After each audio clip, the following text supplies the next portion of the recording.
दुर्गा मंदिर में नवरात्रि उत्सव की धूम थी। मंदिर में दर्शनों के लिए भक्तों की भीड़ लगी थी। मंदिर के पुजारी जी भक्तों के समक्ष मां दुर्गा के 9 रूपों का वर्णन कर रहे थे। देवी दुर्गा जो शक्ति का प्रतीक है, ममतामयी मां है, उन्हीं मां आदि शक्ति देवी दुर्गा के नवरात्रि व्रत और पूजा बहुत ही फलदायी है।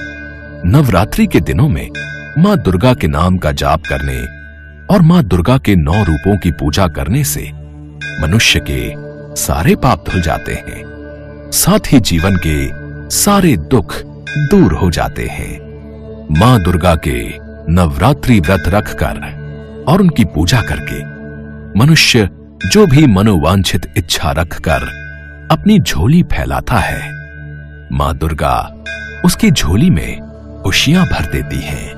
कहते हैं मां के द्वार से कोई भी भक्त खाली झोली वापस नहीं आता। मां दुर्गा अपने भक्तों की पुकार अवश्य सुनती हैं।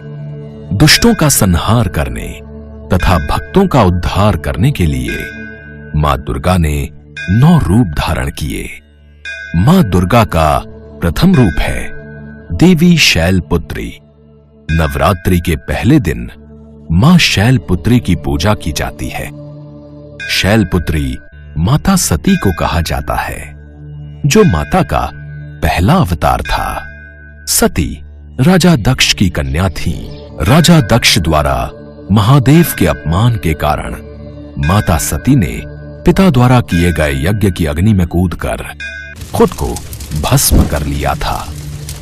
फिर अगले जन्म में पर्वतराज हिमालय की पुत्री के रूप में जन्म लिया और शैलपुत्री के नाम से जानी गई।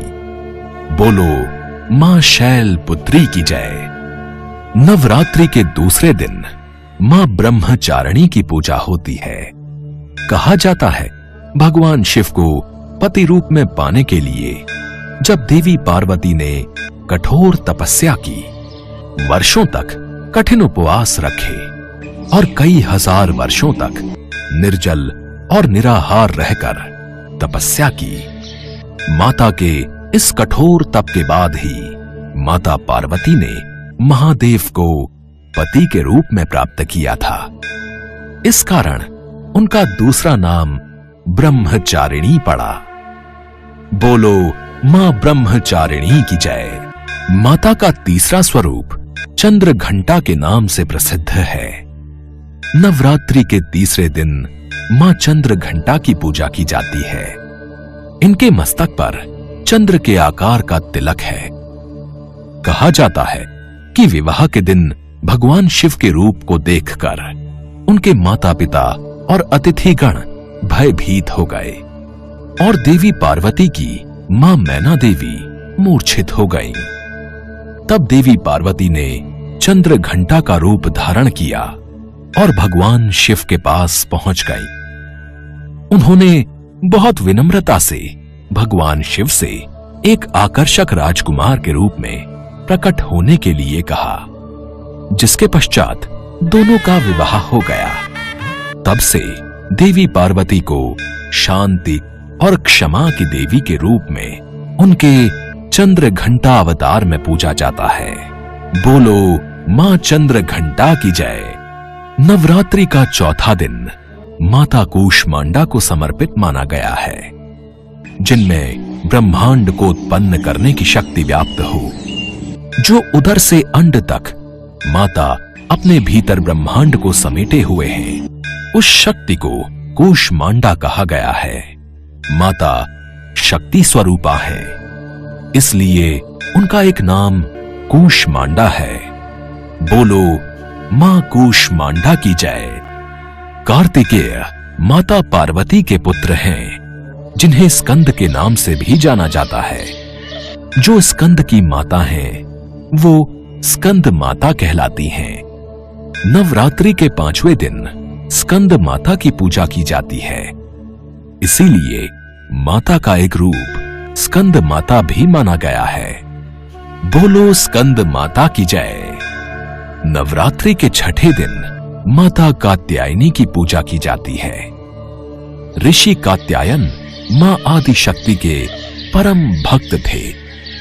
इनकी इच्छा थी कि देवी उनकी पुत्री के रूप में उनके घर पधारे। इसके लिए ऋषि कात्यायन ने वर्षों कठोर तपस्या की।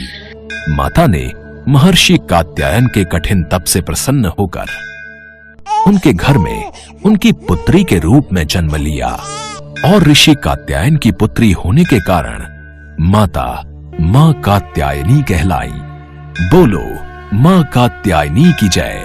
माता का 7वां स्वरूप देवी काल रात्रि है। नवरात्रि के 7वें दिन मां काल रात्रि की पूजा होती है। जब मां दुर्गा ने दैत्य रक्त बीज का संहार किया तो उसके शरीर से निकले रक्त से लाखों रक्त बीज दैत्य उत्पन्न हो गए। इसे देख देवी दुर्गा ने अपने तेज से देवी काल रात्रि को उत्पन्न किया। रक्त बीज के शरीर से निकलने वाले रक्त को मां काल रात्रि ने जमीन पर गिरने से पहले ही अपने मुख में भर लिया। तभी से माता के काल रात्रि रूप को पूजा जाने लगा। बोलो मां काल रात्रि की जय। माता का 8वां स्वरूप देवी महागौरी का है।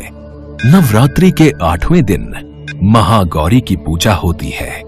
शिव को पाने के लिए जब माता पार्वती ने कठिन तप किया तो तप के प्रभाव से उनका रंग काला पड़ गया। तपस्या से प्रसन्न महादेव ने देवी पार्वती को पवित्र गंगा में स्नान करने के लिए कहा। गंगा के पवित्र जल से देवी पार्वती गौर वर्ण की हो गई। इस कारण माता का नाम महागौरी पड़ा।